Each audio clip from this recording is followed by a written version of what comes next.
ମଧୁବନ ଜଙ୍ଗଲରେ ବହୁତ ସାରା ପକ୍ଷୀ ରହୁଥିଲେ। ସେହି ଜଙ୍ଗଲରେ ଗୋଟେ ଡାହାଣୀ ଚିଲ ରହୁଥିଲା। ଡାହାଣୀ ଚିଲ ପିଆଜ ଖାଇବାକୁ ବହୁତ ଭଲ ପାଉଥିଲା। ଆଉ ସେ ରାତିରେ ଘର ଘର ବୁଲି ପିଆଜ ମାଗୁଥିଲା। ଯିଏ ତାକୁ ପିଆଜ ଖାଇବାକୁ ଦେଉଥିଲା ସେ ତାକୁ ସବୁଦିନ ପାଇଁ ସାଙ୍ଗରେ ନେଇଯାଉଥିଲା। ଦିନେ ରାତିରେ ଡାହାଣୀ ଚିଲ ବଣ୍ଟିପାରା ଘର ପାଖକୁ ଗଲା ଆଉ ଯାଇ ତା କବାଟ ବାଡ଼େଇଲା। ଆରେ ଲୁସି, କିଏ ଏତେ ରାତିରେ କବାଟ ବାଡ଼ଉଛି? ହଉ ତମେ ଶୁଅ, ମୁଁ ଦେଖୁଛି କିଏ ଆସିଛି। ଲୁସି କବାଟ ଖୋଲି ଦେଖିଲା ଗୋଟେ ଚିଲ ବାହାରେ ଠିଆ ହେଇଛି। ମା, ମତେ କିଛି ଖାଇବାକୁ ଦିଅ, ମୁଁ ବହୁତ ଭୋକରେ ଅଛି। ଆରେ ଏତେ ରାତିରେ ମୁଁ କଣ ଖାଇବା ପାଇଁ ଦେବି? ମତେ ଗୋଟେ ପିଆଜ ଦେଲେ ମୁଁ ଖାଇକି ପଳେଇବି। ହଉ ରୁହ, ମୁଁ ପିଆଜ ଆଣିକି ଦଉଛି। ତାପରେ ଲୁସି ଘର ଭିତରକୁ ଗଲା ଆଉ ତାକୁ ପିଆଜ ଆଣିକି ଦେଲା।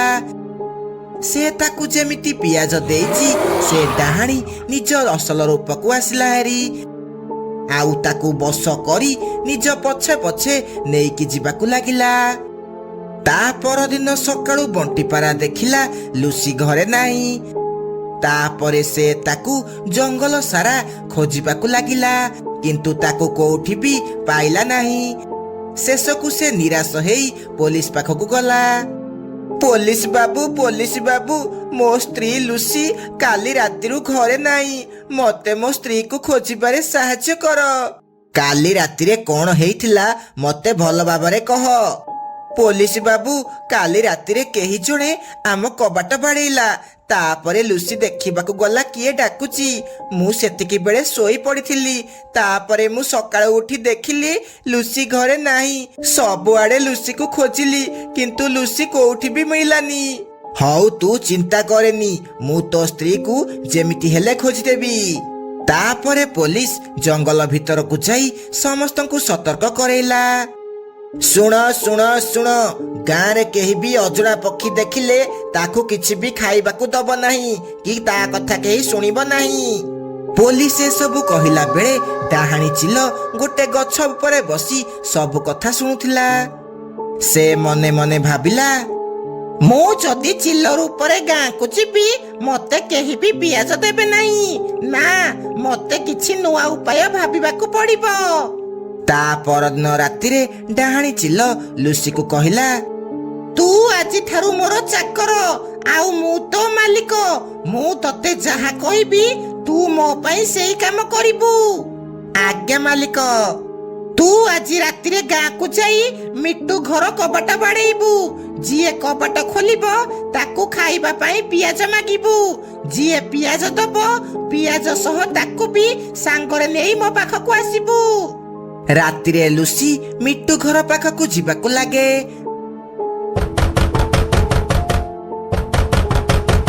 ଆରେ କିଏ ଏତେ ରାତିରେ କବାଟ ବାଡ଼ଉଛି? ଆରେ ମିଟୁ, ମୁଁ ଆସିଛି, ଲୁସି ଭାଉଜ। ତାପରେ ମିଟୁ ଯାଇ କବାଟ ଖୋଲିଲା। ଭାଉଜ ତମେ କୁହ, କଣ କିଛି ଦରକାର ଥିଲା କି? ମତେ ଗୋଟେ ପିଆଜ ଆଣିକି ଦିଅ, ଆମ ଘରେ ପିଆଜ ସରିଯାଇଛି, ରୋଷେଇ କରିବି ବୋଲି ମାଗୁଛି। ହଉ ରୁହ, ମୁଁ ପିଆଜ ଆଣିକି ଦଉଛି। ତାପରେ ମିଟୁ ଘର ଭିତରକୁ ପିଆଜ ଆଣିବାକୁ ଗଲା।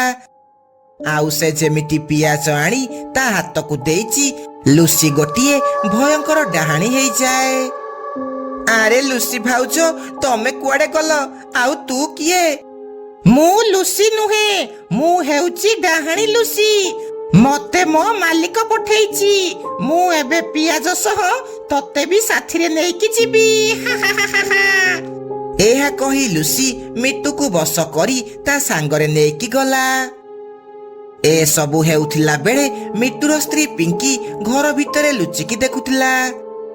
ତା ପରଦିନ ସକାଳୁ ପିଙ୍କି ଜଙ୍ଗଲର ଶେଷ ଆଡକୁ ଥିବା ତାନ୍ତ୍ରିକ ପେଚା ପାଖକୁ ଗଲା ଆଉ ରାତିରେ ହେଇଥିବା ଘଟଣା ବିଷୟରେ କହିଲା। ବାବା, ଆମ ଗାଁକୁ ଗୋଟେ ଡାହାଣୀ ରାତିରେ ଆସି କବାଟ ବାଡ଼େଇ ପିଆଜ ମାଗୁଛି।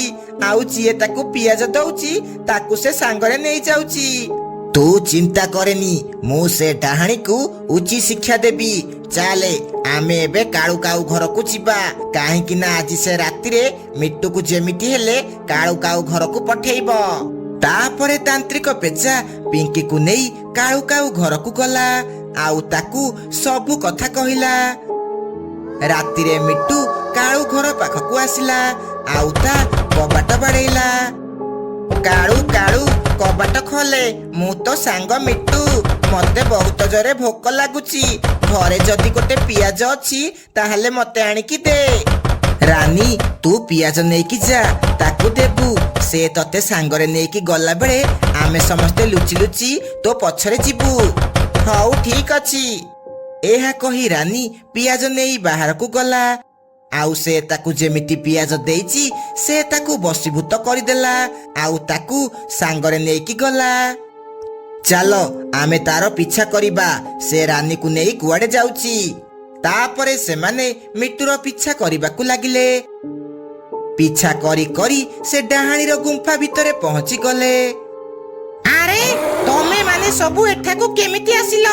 ମୁଁ ତମ ମାନଙ୍କୁ ଛାଡ଼ିବିନି, ସମସ୍ତଙ୍କୁ କଞ୍ଚା ଖାଇଦେବି। ଆରେ ଆମେ ତୋର କିଛି ବି କରିବୁନି, ଆମେ ତୋର ଭଲ ପାଇଁ ଆସିଛୁ, ଆମେ ତତେ ସବୁଦିନ ପିଆଜ ଆଣିକି ଦେବୁ, ଆମେ ଜାଣିଛୁ ତତେ ପିଆଜ ଖାଇବାକୁ ବହୁତ ଭଲ ଲାଗେ। ଏହା ଶୁଣି ଡାହାଣୀ ଚିଲ ବହୁତ ଖୁସି ହେଇଗଲା। ହଉ ତମେ ମାନେ ସମସ୍ତେ ଆଜିଠୁ ମୋର ଚାକର, ତମେ ମତେ ସବୁଦିନ ପିଆଜ ଆଣିକି ଖାଇବାକୁ ଦବ। ହଉ ଆମେ କାଲି ତତେ ବହୁତ ସାରା ପିଆଜ ଆଣିକି ଦବୁ, କିନ୍ତୁ ଆଜି ମୁଁ ଗୋଟେ ତୋ ପାଇଁ ପିଆଜ ଆଣିଛି, ନେ ୟାକୁ ଖାଇଦେ। ହଉ ଦିଅ, ମତେ ପିଆଜ ଦିଅ। ପେଚା ତାନ୍ତ୍ରିକ ମନ୍ତ୍ର କରି ଆଣିଥିବା ପିଆଜକୁ ସେ ଡାହାଣୀ ଚିଲକୁ ଖାଇବାକୁ ଦେଲା। ସେ ଯେମିତି ପିଆଜକୁ ଖାଇଛି ସେ ଛଟପଟ ହେବାକୁ ଲାଗିଲା ଆଉ ତା ଦେହରେ ନିଆଁ ଲାଗିଗଲା। ମୋ ସହ ତମେ ମାନେ କିଛି ବି ଠିକ କରିଲନି, ମୁଁ ତମକୁ ଛାଡ଼ିବିନି, ମୁଁ ପୁଣି ଥରେ ଫେରିବି ଆଉ ତମ ମାନଙ୍କୁ କାହାକୁ ବି ଛାଡ଼ିବିନି। ଏହା କହି ଡାହାଣୀ ଚିଲ ଜଳି ପୋଡ଼ି ପାଉଁଶ ହେଇଗଲା। ତାପରେ ଲୁସି, ମିଟୁ ଆଉ ରାନୀ ଆଗ ଭଳି ଠିକ ହେଇଗଲେ ଆଉ ଖୁସି ଖୁସି ଘରକୁ ଫେରିଗଲେ। ମଧୁବନ ଜଙ୍ଗଲରେ ଏବେ ପିଲାମାନଙ୍କର ଖରାଦିନ ଛୁଟି ଚାଲିଥିଲା। ପିଲାମାନେ ସବୁ ପଡ଼ିଆରେ ବହୁତ ମଜା କରି ଖେଳୁଥିଲେ। କିଛି ସମୟ ଖେଳିଲା ପରେ ସେମାନେ ଥକି ଯାଇ ଗୋଟେ ଗଛ ତଳେ ବସିଲେ। ସାଙ୍ଗମାନେ ଚାଲୁନ ଆମେ କୁଆଡେ ଗୋଟେ ଭଲ ଜାଗାକୁ ବୁଲିବାକୁ ଯିବା।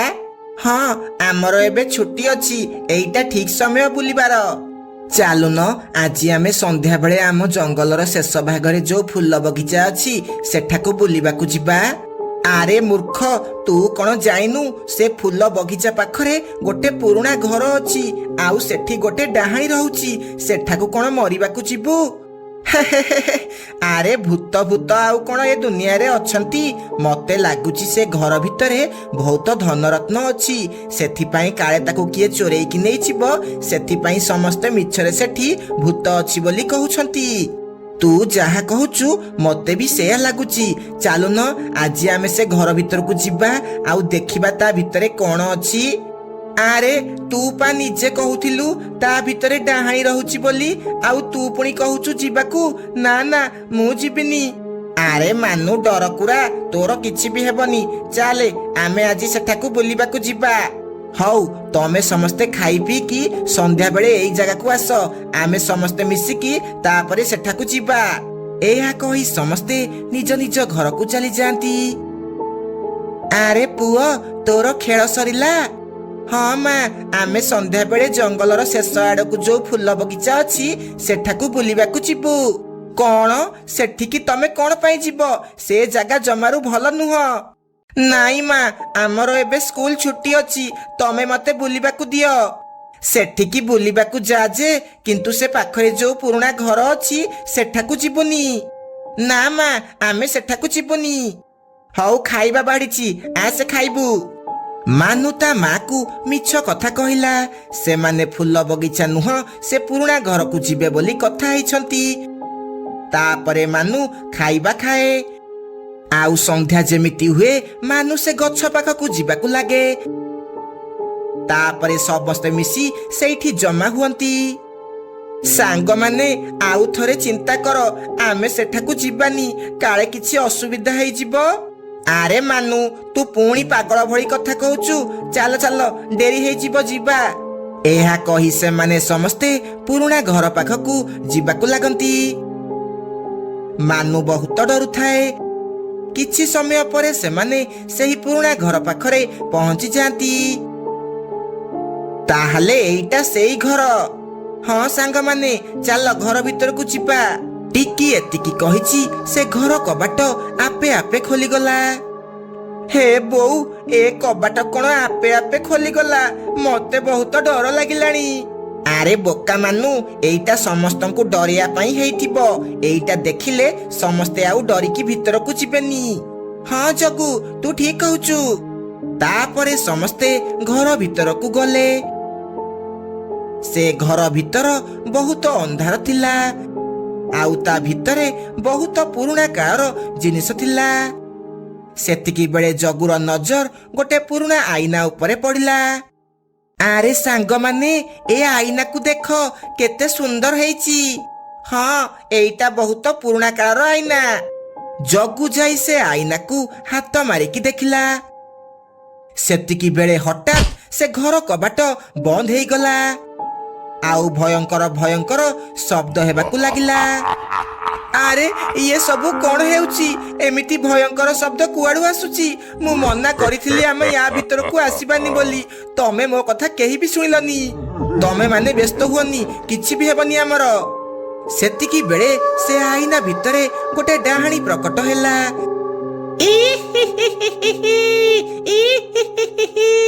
ପିଲାମାନେ, ମୋ ଘରକୁ ତମମାନଙ୍କୁ ସ୍ୱାଗତ। ଆସିଛ ମାନେ ଖାଇ ପିଇକି ଯିବ, ନହେଲେ ମୁଁ ତମକୁ ଖାଇଦେବି। ଆରେ ଇଏ ତ ଗୋଟେ ଡାହାଣୀ, ଏବେ ଆମେ କଣ କରିବା? ମୁଁ ତ ଆଗରୁ କହିଥିଲି ଏଠି ଗୋଟେ ଡାହାଣୀ ରହୁଛି ବୋଲି, କିନ୍ତୁ ତୁ ମୋ କଥା ମାନିଲୁନି। ହେ ଭଗବାନ, ଏବେ ଆମର କଣ ହେବ? ଡାହାଣୀ ଡାହାଣୀ, ତୁ ଆମକୁ ଛାଡ଼ିଦେ, ଆମକୁ ଯିବାକୁ ଦେ। ଆମେ ତୋର କଣ କରିଛୁ? ଛାଡ଼ିଦେବି ଏତେ ସହଜରେ? ବହୁତ ଦିନ ପରେ ମୋ ଖାଦ୍ୟ ମୋ ପାଖକୁ ନିଜେ ଚାଲିକି ଆସିଛି, ଆଉ ତୁ କହୁଛୁ ତତେ ଛାଡ଼ିଦେବି? ଏହା କହି ସେ ଡାହାଣୀ ଜଗୁକୁ ସେ ଆଇନା ଭିତରକୁ ଟାଣିବାକୁ ଲାଗେ। ସାଙ୍ଗମାନେ, ମତେ ବଞ୍ଚାଅ, ମତେ ବଞ୍ଚାଅ, ଏ ଡାହାଣୀ ମତେ ମାରିଦେବ। ସେତିକି ବେଳେ ବିଟୁର ନଜର ଗୋଟେ ପଥର ଉପରେ ପଡ଼ିଲା। ସେ କିଛି ନ ଭାବି ସେ ପଥରକୁ ଧରି ସେ ଆଇନାକୁ ମାରିଦେଲା। ସେ ପଥର ବାଜି ସେ ଆଇନା ପୁରା ଗୁଣ୍ଡ ହେଇଗଲା। ଇଏ ତମେ ମାନେ କଣ କଲ? ଏ ଆଇନା ହେଉଛି ମୋ ଜୀବନ, ଆଉ ତମେ ୟାକୁ ଭାଙ୍ଗିଦେଲ। ମୁଁ ତମ ମାନଙ୍କୁ ଛାଡ଼ିବିନି, ମୁଁ ପୁଣି ଥରେ ଆସିବି। ଏମିତି ସେ ଡାହାଣୀ ଜଳି ପୋଡ଼ି ପାଉଁଶ ହେଇଗଲା। ତାପରେ ସବୁ ପକ୍ଷୀ ଦୌଡ଼ିକି ଘରକୁ ଯିବାକୁ ଲାଗିଲେ। ତାପରେ ମାନୁ ଘରକୁ ଯାଇ ତା ମାକୁ ସବୁ କଥା କହିଲା। ଆଉ ସେହି ଦିନଠୁ ସେମାନେ ଆଉ କେବେ ବି ସେ ପୁରୁଣା ଘର ପାଖକୁ ଗଲେ ନାହିଁ।